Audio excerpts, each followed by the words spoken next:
Bonjour à tous. Aujourd'hui, on va résoudre la polémique concernant Aïcha. Non, Aïcha ne s'est ni mariée à 6 ou 9 ans, ni eu sa première relation sexuelle 3 ans après, c'est-à-dire à 9 ou 12 ans.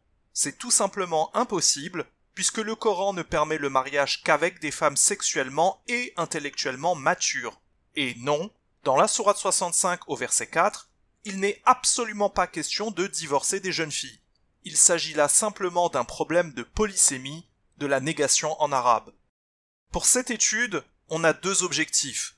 Premièrement, restaurer l'honneur du prophète Mohammed que les Arabes et les Perses sont souillés depuis plus d'un millénaire, ce qui au passage permettrait de faire un pont avec les chrétiens, qui ont une très mauvaise image du prophète arabe. Mais surtout, au travers d'Aïcha, j'espère vous prouver que les islams sunnites et chiites sont fallacieux. Commençons par la maturité sexuelle. Dans la sourate 2 au verset 235, il est dit que les hommes peuvent faire une demande de mariage aux femmes, en-nisa en arabe. Or, ce terme dans le Coran désigne uniquement les femmes ayant eu leur menstruation, tel que précisé dans 2.222. Le Coran permet donc à un homme de faire une proposition de mariage uniquement à une femme sexuellement mature. Voilà déjà une première preuve du mensonge concernant Aïcha, puisque selon les récits officiels, elle aurait été âgée de 6 ou 9 ans, et les récits précisent que la consommation de son mariage, c'est-à-dire sa première relation sexuelle, n'aurait eu lieu que 3 ans plus tard, lorsqu'elle était enfin devenue pubère. Cette histoire contredit donc l'exigence de la maturité sexuelle pour une proposition de mariage. De plus, il faut remarquer ce que le Coran dit, mais aussi ce qu'il ne dit pas. Or, dans aucun verset, vous ne trouverez qu'un homme puisse faire une proposition de mariage à une jeune fille. Et la raison est simple, le terme de jeune fille, en arabe tafla, est inexistant du Coran. La conclusion est donc imparable ici. Pour le Coran, un homme ne peut se marier qu'avec une femme et non pas avec une jeune fille, car ce cas n'est pas prévu par le texte. Passons maintenant à la maturité intellectuelle. Le Coran nous en parle lorsqu'un orphelin devient adulte. Dans 1734, Dieu commande au tuteur d'utiliser l'héritage d'un orphelin que de la meilleure manière, et jusqu'à ce qu'il atteigne sa maturité. De quelle maturité s'agit-il ici? Eh bien, c'est explicité dans 4.6. C'est la maturité intellectuelle, la raison. Et notez bien, dans ce précieux verset, la présence de 3 termes clés. Mariage, raison et remise des biens. En d'autres termes, lorsqu'un tuteur considère que l'orphelin a suffisamment de maturité intellectuelle, de raison, il doit lui remettre son héritage, et le Coran considère alors l'orphelin apte à se marier, puisque capable d'endosser toutes les responsabilités qui vont avec. Ce qui est décrit ici, c'est en fait le passage à l'âge adulte. C'est donc une deuxième preuve du mensonge concernant Aïcha, puisque d'évidence, elle ne possédait pas une telle maturité intellectuelle. En conclusion, les âges de 6, de 9 et même de 12 ans, avancés par le sunnisme et chiisme, sont en contradiction avec les règles du mariage du Coran. Et c'est là qu'il peut être intéressant de savoir que, dans l'ensemble des hadiths, l'âge du mariage d'Aïcha varie en fait entre ses 6 et 21 ans, soit 15 ans d'écart pour un même événement.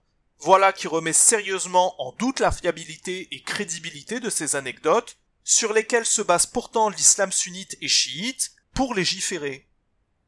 Passons maintenant au très polémique verset 65.4, et qui s'inscrit en fait dans un passage allant des versets 1 à 7. Et le tout premier verset nous donne 2 informations importantes.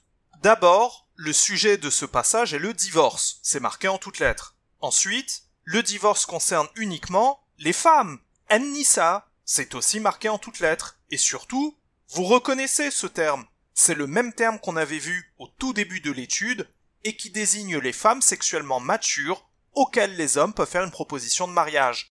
Mais, encore une fois, remarquons ce que le Coran dit, mais aussi ce qu'il ne dit pas. Dans ce verset 65.1, ni nulle part ailleurs dans le Coran, il n'est prévu qu'un homme puisse divorcer d'une jeune fille. Ce qui est logique, puisque le Coran ne prévoit même pas de mariage avec une jeune fille. Je vous affiche à présent le verset 65.4 dans 3 traductions, une mauvaise et 2 bonnes. Résumons rapidement de quoi il s'agit. En cas d'annonce de divorce, le Coran contraint le couple à continuer à vivre sous le même toit pendant une période d'attente. Durant cette période, le divorce peut être annulé, et surtout cette période permet de garantir, entre guillemets, la paternité du père au cas où la femme serait enceinte. Et la grande différence dans ces traductions, c'est que dans la mauvaise traduction, apparaît comme par magie un sous-entendu concernant les jeunes filles, celles qui n'ont pas encore de règles. Mais dans les deux bonnes traductions, ce sous-entendu est absent. Alors, allons droit au but et expliquons simplement d'où vient cette différence. Elle vient tout simplement du grand problème de la langue arabe, à savoir sa polysémie. La polysémie, c'est lorsqu'une racine ou un mot a plusieurs sens différents. En l'occurrence ici, il s'agit de la négation au passé, qui se dit lam en arabe, et que l'on traduit en général en français par ne pas. Mais elle peut aussi avoir pour sens pas encore, et aussi ne plus, comme dans 28-58, verset dans lequel il est question de villes qui étaient très habitées, puis après leur destruction, voilà qu'elles ne sont plus que très peu habitées. Et on remarquera la même chose pour les négations la et lan pour le futur, ces négations peuvent aussi signifier ne plus. Vous comprenez maintenant mieux la différence de traduction entre la mauvaise qui dit celles qui n'ont pas encore de règles et la bonne traduction qui dit celles qui n'ont plus menstrué.